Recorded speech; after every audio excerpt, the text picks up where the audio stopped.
وقل جاء الحق وزهق الباطل إن الباطل كان زهوقا وننزل من القرآن ما هو شفاء ورحمة للمؤمنين ولا يزيد الظالمين إلا خسارا. amara neɗɗo mo ƴettata konngol mum sengo dow konngol nelaɗo on tawa konngol oɗo ngol no hitti ɓuri konngol nelaɗo ngol ma golle oɗo ɗen no hitti ɓuri golle nelaɗo ɗen ko yo taw koko nelaɗo on waɗi kon waɗata koko ɓe wowlayno kon wowlata kono ɓe gollirayno noon gollirta an woni sunniyu amma waɗugo sunna on fi zayyin muayyana waɗugol sunna on fi zayyin muayyana ɗum ɗon ko ɗum wiyete ɗum ko horuru ko ɗum araboyinta ɓuran tiginna horuru ko hoɗo ƴettugol sunna on waɗa mo mbaati inna joni fiyo mi andu ko a sunna yankejo koye tawɗa waɗi waare koye tawɗa taƴi pantalon koye tawa tamay juuɗe si ɗum ɗo tabiti an anta sunniyu harayna sunnatul rasuli sunnanira ɗon heƴata e piihu gotum wawatake marede e piihu gotum a wawata ƴedde sunnanira ɗo mara e piihu minna ko nder ɗo sunna on woni sunna on ne jangi ɓuuri ɗum dillande ɗeɗaɗo ɗen iɗe ɗuuɗi ɗum heƴata e programme ma antum sunna on koye a naɓuɓere ko annduɗa ko sunna yankojo o andorta mbaadi nelaɗo laɓɓinenen kadi tawi muslim ɓe maki inna allaha la yanduru ila suwarikum allah darta mbaadi ma ndi wala yanduru ila alfajikum o darta konngudi mon ɗin wigol min komi sunnayankejo ɗum o darata ɗum ma mbaadi ndi ɓayi ɓornori ni woni sunnayankejo o darta ɗum walakin yanzuru ila ma fi qulubikum wa amalikum golle maɗen o darata e ko woni kon ka ɓerde ma est ce que ko wonɗa gollude kon e ko woni kon ka ɓerde ma ko gootum si tawiɗa gollude ko naɓe gollayno kon ɓerde nden kadi no hooli no tabiti kañumne golle ɗen ka yaso no yiiɗi ɗon haray a woni sunniyu on faami ko a ƴetta jikku nelaɗo on sa wone sunniyu a ƴetta jikku nelaɗo on a tooñata a fenata a jattata a hippatako a détournata a janfatako esa faami ko ɗi tabutugol e ɗum ɗo woni sunna yankoyagal par ce que ko ɗum nelaɗo wonno ko ɗum wiyete sunniyu amma mbaadi fewndindi fewnduɗo wona joni sa waɗi garam mbubu molnaɗa a waɗi keterru a waɗi disare a jotti jikirwol a waɗi ke attike mukkal so yaltiɗo ceerno en fo jiɓoto holde ɓe jotto fo woncodiren ɗum ɗum ko mbaadi est ce que kono ɓe wayi ɗo ni ɓe wayi si hawri no ɓe wayi ɗo ni ka mbaadi ko ni ɓerde nde wayi ɓe feewi par ce que ɗi conci ɗon ko conci feewɓe ɓe feewi haray ɓe jogitike sunna o e a wacciti waare taƴi pantalon ngu a waɗi ɗum forme ɗon kadi si tawi ɓernde ma nden e golle ma ɗen hino hawrodire ko nelaɗo waɗano kon anta sunniyu si tawi ɗum luutodiri haɗa na sunna yankojo telen sunna nelaɗo jeli ka ɗon ko ɗum ɗo woni hakkunde sunna yankejo e sunna sunna en andi ko geɓe tati sunna yankojo on ko tabintinɗo ɗin ɗen golleji nelaɗo ɗon famike amma khulafa'ur rasidun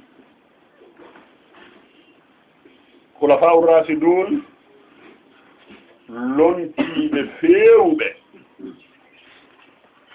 alhaadiyun almahdiyun fewɓe fewnoɓe kalawol ahlu sunna koɓe nayo aboubacre oumar ousmane ali radiallahu anhum ɓeɗo woni khulafa rasidun inda ahli sunna inda ahli lbayt khulafa rasidun ko sappoji ɗo ɓen woni aimmatu ahli lbayt alayhimu salam على رأسهم علي بن أبي طالب والحسن بن علي والحسين بن علي وعلي بن الحسين والباقر بن علي وجعفر بن محمد الباقر وفامي وموسى بن جعفر وفامي ɗoɗo noon jafar ko kanko woni jeegamo on kanko kilawol ngol doole ko toon makko ngol yaadi imamu Musa al-Kazim roni wilaya on e juuɗe makko imamu Rida roni e juuɗe bemmu imam Musa al-Kazim imamul Hadi roni e juuɗe bemmu imamul Jawwadu roni kañum e juuɗe bemmu imamul Musa al-Askari roni e juuɗe bemmu imamul Mahdiyul Muntajar ajalallahu farajul sharif on noon kañum kadi roni e juuɗe ɓe yani ko silsila inde ahlil bayt ko ɓeɗo wiyete khulafa rasidun joni noon sen waɗi analyse joni ɗiɗo partie ji ɗiɗi ahlu sunna ɓe wi nelaɗo maki longal ngal ko duuɓi 40 wonata so duuɓi 40 feƴƴi yeeso toon haɗa nalontal ande kadi ko laamu ɗum ɗon no tabiti ka ahlu sunna ɓe tabintini hadise ɗo moƴƴa joni noon ɓe calculi duuɓi ɗin aboubacry ko laami kon e oumar e ousmane e ali ko duuɓi 40 yawri ɓe inni ko ɗon lontal ngal haaɗi ko heddi ɓaawa toon ko laamu na lontal joni noon nde yewtere ɗon hinde lundi kadi hadisaji wonɗi ka defte maɓɓe sellude wonde manaɗo maki lontotoɓe laam ɓen ko sappoji ɗo ko kamɓe lontodirta ha dangal ara ɓen sappoji ɗo doka suuɗ doka sahihul boukari joni noon si ɓe wi lontal ngal ko duuɓi 50 nelaɗo maki lontotoɓe ɓen ko sappoji ɗo par ce que nelaɗo o laali fi lontotoɓe nayo wala faw rasiduna ko nayo ko kaari e kaari e kaari e kaari heɓata ɗum hara ko mako nelaɗo nder defte sayuji ɗen fof heɓata ɗum non ko karama koɓe maɓɓe yewti wi ko ɓeɗo nayo joni noon ɓeeɗa sappoji nelaɗo maki lontoɓe laɓe ko sappoji ɗo alkhulafa min baadi isna asar kulluhum min Quraysh haɗaɗo maki sappoji ɗaɓo on hayti aduna on heddoykel ñallal gotal Allah pooɗa ngal ñallal ha sappoji ɗaɓo on feeña o hebbina leydi nunɗal wano ndi heewiri tooñe ɗum ko imamul Mahdi donc joni noon ɓe capanɗe ni lontal ngal ko duuɓi 50 ko nayo lonti nelaɗo noon maki ko sappoji ɗo lontoto ɗon no waɗi ta naaɓudu moƴƴa no duñu yani no lurrodiri kala sunna yankejo mo landiɗamo ɗon ko sonko wayno ndir to par ce que min waɗi ɗum koɓe wadda débat dar salam min landi ɗo oustad kalo wi alkhulafa min nelaɗo maki alkhulafa min baɗi yani ko sala yani alkhalifa yani lontal ngal ko duuɓi 30 am ko duuɓi 50 ɓawo toon haray ko laamu min ni ala probléme fotti e daɗi duuɓi 50 nelaɗo maki ko sappoji lontoto ko jeera lontiɗi duuɓi 50 tawi ko nayo joni noon yegatoɓe ɓen honto ɓen ɗon Boukari nde fof mayre nde o laali fi lontoɓe nayo muslimun ko ɗeɗo ɗi woni sahihi hayni ɗeɗo ɗi ko ɗe woni ko lontoɓe sappoji ɗo ɓe tari ƴetti ɗum ɓe ƴetti lontotoɓe nayo ɓe ɓe kola faw rasidun ɓe wi ɓe addi hadise naɗo maki alaykum bi sunnati wa sunnati kula faw rasidun no fawi yo sunna an on e sunna kula faw rasidun hadis on no lolli moƴƴa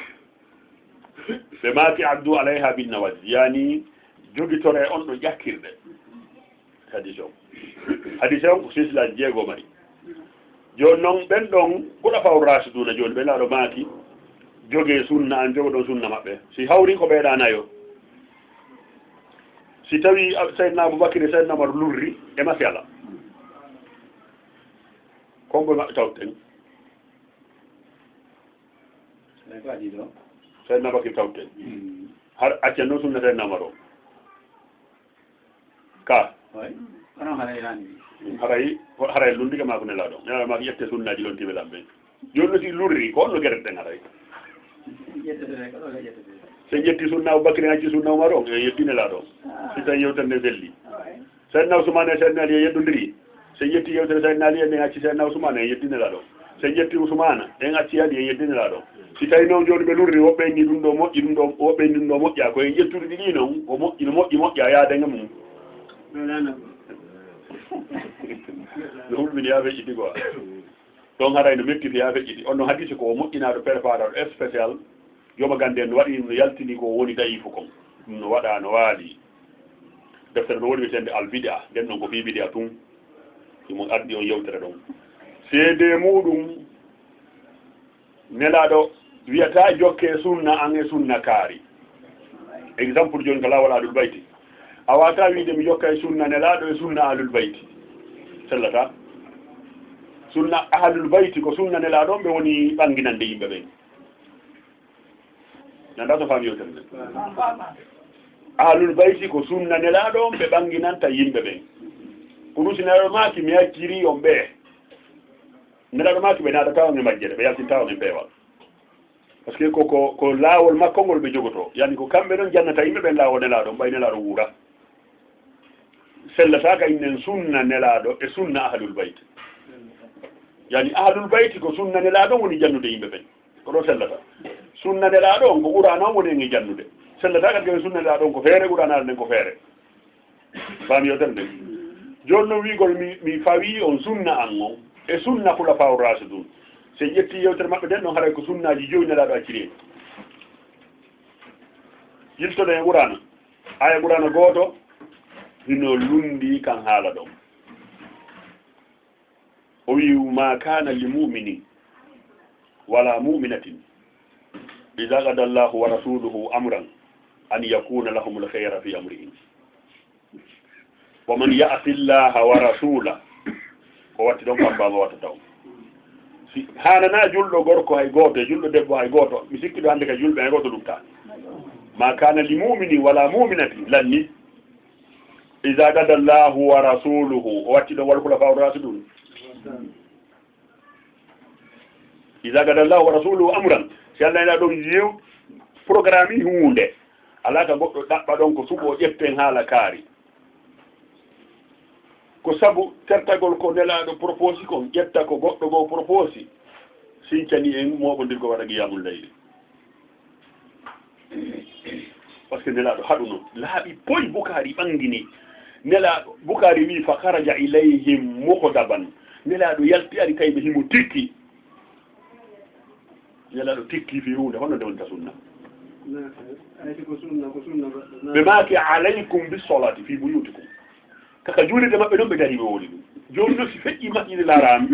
ko juulirde nelaɗo ne heewi ɗon hewre leydi ɗum fof no potta julɓe fof no potti ɗum si feƴƴi masjidil haram ko masjidul nabawi madina koye nden noon ɓe dari ɓe maaki ko juulugol ka cuuɗi mum ɓuuri o moƴƴande ɓe maaki fa inna hayra salatul mar'i fi baytihi illa salatal maktuba no sahi Bukari no sahi Muslim donc honde tuma heɓɗen juulirɗe marɗe waler heɓotoɗe baraji ha ɓuuri juulirde nelaɗo no tawaɗen ɗon no hani ka mogodiren taw muskila ko lundade konngol nelaɗo on jaɓa konngol goɗɗo saabu o hadise ɗa no waɗɗi o sunnage sunna kaari en ko ɗum addi o juma noddinaduji ɗiɗi ha tati nelaɗo ko noddinade o tun fecce accani juma wigol aranuɗo juma e ko nandi e ɗimmuɗo juma ɗum ɗo fof mo gani ga moƴƴina nafere wigol satiji cukki ɗi heɓata dalil noon ndema ɗum waɗama yeeso nelaɗo ko gani ngaɓe waɗi ijiti haadu ɓay noon ɓe moƴƴinino hadise awa ko ɓeɗo sunna ko ɓeɗo waɗi o e ƴettu hay no lundi sunna nelaɗo donc ko jaɓugol ɗon ƴettugol konngol goɗɗo jaɓa yewtere makko nden sengo dow yewtere nelaɗon ko teddingol on programme mon hadise woni ɗon addi yoɓe ƴettu jirminande nden ka abata ɓe wakkilo ɓe fawande e nelaɗo hakkille ɗen ta ko ɗum tabitata ko sen inni nelaɗo no holli julɗo moƴƴo jikku bonɗo par ce que komo ñirɓinani ke bunɗo bunɗo no ari no faala janngude diina nelaɗo neliraka sina jannugo yimɓe diina ñirɓiniɗon ɓe andi mo kono wiigol ko kaari ñirɓini ɓa ko sahabaji haɗan hulɓini joni ko wiigo ko nelaɗo ñirɓini ke ɓuri hoyde bon sen dari fuɗɗode abasa on ko damiru haayi bo woni komo alaɗo ngowlaafi mum o wi abasa ko nelaɗo noon yeeta Allah wi nelaɗo on o ñirɓinike siko nelaɗo ñirɓini no honno wiyayno abasta a ñirɓinike o yeeti nelaɗo o ñirɓinike kono ɓaytay ko banu umayya laami on ñirɓininoɗo ko lanɗo tawaɗo ko lamɓe banu umayya wiigol on no ñirɓini aɗa no hulɓini ko wiigol nelaɗo no ñirɓini ɓuri moƴƴude Allah wiya nokku goo nelaɗo wa'rid anil musrikin ɗuuro sirkoɓe ɓen nelaɗo salo ɗuragol ɓen ɗon ɗuuro julɓe ɓen hakkil jaɓay Allah wi nokku goo wahfid janahaka liman ittaba'aka min almuminin jippinan balɓe maɗen jokkuɓe ma ɓen ka julɓe nelaɗo winna misali si ɓe ari mi dartaɓe catholique ɓen ko ɗum ɓe wanno débat en sud afrique wasati catholique jo goto hunjide ɓurana o wi isa mamen ne ɓuuri annabajo mo ngon moƴƴude ɓurana awre mum no illi no qirri ɗum julɓe inne o inde bisimilla ɓurana mon gon no qirri annabi isa wuntina e bumɓe wolina e boɓoɓe artira e kolli danguɓe ka yuɓuri ulakuma walla abrasa ka suratu ali imran ɓenni e joni noon ɓurana wi annabajo mo ngon ko ñirɓinano bumɓe lande bumɓe ɓen wuntinowomo e ñirɓinowo hara dartama hombo ɓuuri moƴƴude oui bal wona ɗum ɗo tum ɓe ƴetti banu umayya lontinoɓe wannada hoore ma yaray ha nanko yara ɓeere ha tawa kadaraɓe darna julde wiya sappa wona yasida ɓur mawi daare mustadrak ala sayyeyni sina ɗum daare kulafa tariku kulafa ɗi suyuti ndeka jullide ɗo ɗaɓɓitede yiyon ɗon fi yasida ɓur mawi wiyeteɗo fen ɗo radiallahu anhu wa arda wa anna bihi jarayno ha manda wiya sappu ala suusuɗo widana ɗum tare juule mo aranno dampa yimɓe yiltito few o daroto bawla daro bawla devant public ɓe moƴƴini hadise ɓe wi kana rasulullahi sallllahu alayhi wa alihi yabulu ga'iman ɓe waɗi ɗum ka defte maɓɓe fottoɗaɗe no selli mo tawata gonga sawkani sunnayankejo goto o jangi on hadise o wi subhanallah wiyeteɗo sawkani kanko windi nawil awtare o wi nelaɗo mo Allah wi innaka la ala hulugin azim Allah jogui jikku moƴƴone innaka ha ka nahaw ko harfu tawkid yani ko taala tentinaka innaka la ala on laamu ɗon gonno wiyete ka nahaw ko laamu gasam innaka la ala ngoɗo wiide innaka ala hulugin o wi innaka la ala hulugin azim ko mawnini kadi ko on hulgol azimu ɗo woni daragol yeeso yimɓe bawla yiiɗi ɓen hadisaji ɓe waɗɗe banu umayya moƴƴini tabintini nayan innu ko yasida en waɗayno ɗum bal ko rasulu waɗayno ɗum fi yo bonki maɓɓe kin heɓu base ka yani ka tabita ino ɗuɗuno moƴƴa no ɗuɗuno moƴƴa tawata ɓe ndaara nambara mo nelaɗo fodda few wano ɓe wi nelaɗo julnigeje darɗe ɗiɗi tayiga salmini salamu aleykum goɗɗo wiye julde ndu wiyeteɗo julya dayni julde ndu witama ka yejjutu ma konno waɗi o hoƴiɗi julde nelaɗo ma ko julde dayni wi konko onga ɓe ni iti ɓe yimmiɓe julde darɗe ɓe yimmiɓe hakkillutude nelaɗo daro juulugol tan woni ko hakkille maɓɓe ɗe yaaha har nattaɗen alba yiltutoɗen e talibaji maɓɓe o saydna aliya ɓen winduɓe on hadise nelaɗo juuli ɗiɗi yejjitino salmini hiɓe tabitini kadi on talibajo makko saydna aliya mo nelaɗo janni kala teddugal ga saydna aliya heeɓi ko nelaɗo heeɓi ngal on fiɗama dagawalde jihadi o ari juulugol ɓiɗɗo makko o wi sen ɓoray ngal ko tuma baban dari julde na ɗum watangal ɓorde o wi so wi allahu akbar yeeso makko ngol sansay yaqiino wonɗo hakkude makko e allah o haray hannde kadi o annda koni aduna talibajo on no wayni na ceernojo jannuɗo o habbiri ɓe ari ɓe laɓi hetti ko huuretewde ɓe ɓori dagawal ngal ko janngata ko yergani nelaɗo kan dari juulugol geƴe wonde séance ugol ala o salminta sigi on hadise waɗa minal musallamati tabintina ɗo selli koɗon par ce que bandiji banu maya juulani a dartiɗi salmina assalamu aleykum gawto nelaɗo kadi wannogoy yo tabitu bonkiki jedde fawe nelaɗo ɓiyo bonki maɓɓe ki hebbas hulɓini ha feccite donc ka hulafa u rasidun haqiqatan arrasidun ko aimatu ahlil bayt ko ɓe Allah ƴettani garanti wa yutahhirakum tathira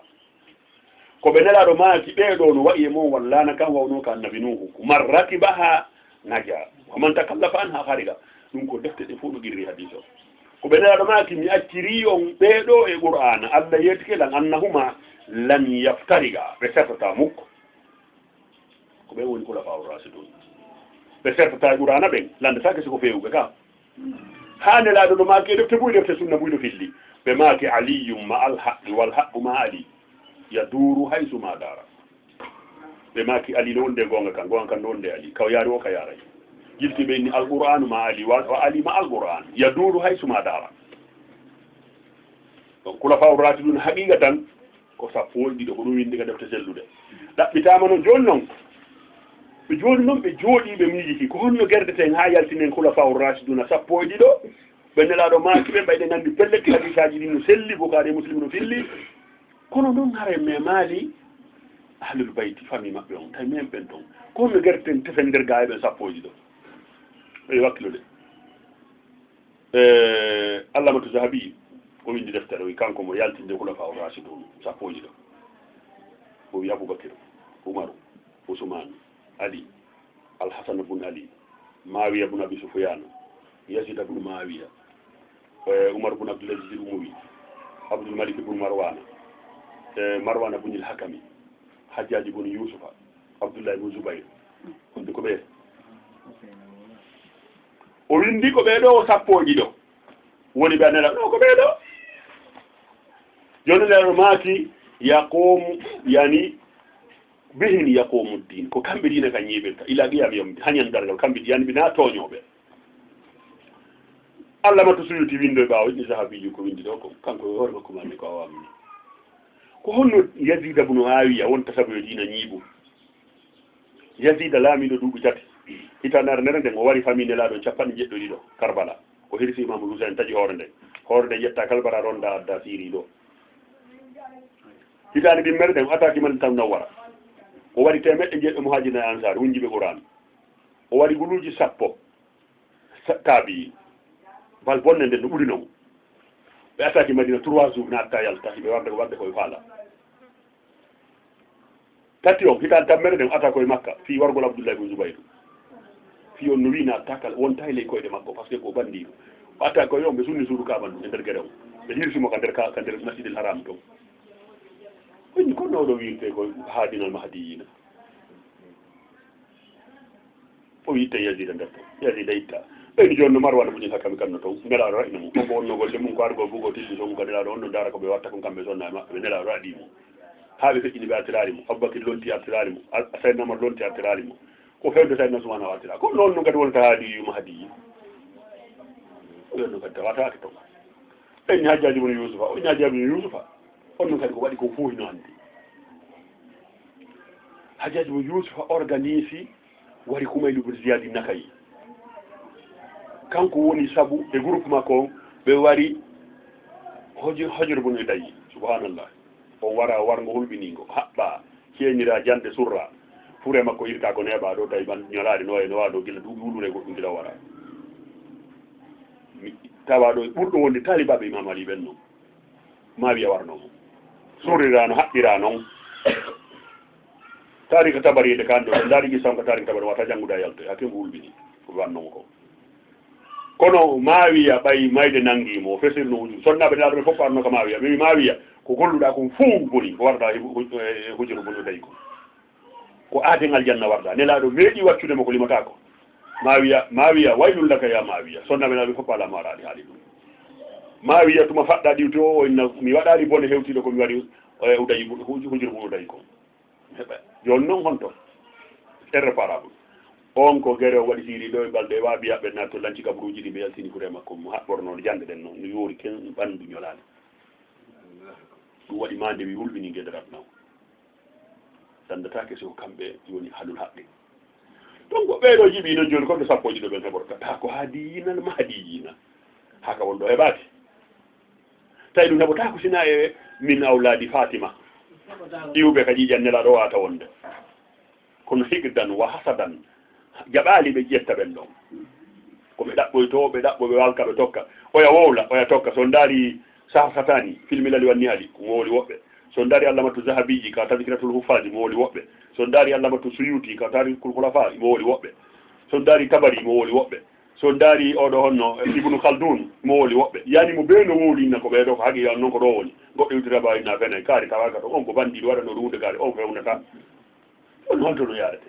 la wala la ko ni wikko wakko on waɗira no yiiɗon on ɗon heɓugol ɓen sappoji ɗo woni probléme ko noon hannde kadi tabintingol sunnaji nelaɗo on ɗi tabita direct hiɗi deƴƴe lew fof fotta e majji oto woni probléme par ce que oɗa wolete ko sikke wona e gollirede oɗo woya ɗum goɗɗo mbawi nafalji ɗon ɗo waka ƴettede ko noon assalatu hayru nan nawmi natiri e affaire ɗoddinaduji ɗi saabu teddingol konngol woɓɓe dow konngol nelaɗo donc haray hakula faw rasiduna ko landiɗa kon no ɗuuɗi ɓuuri ni kono ɓarana ɗum ɗo tumarɗen ko wolen haray ko ni affaire on yaari wigol kula faw rasiduna ko nayo e ma ko nelaɗo direct ka defte sellude a wata yiide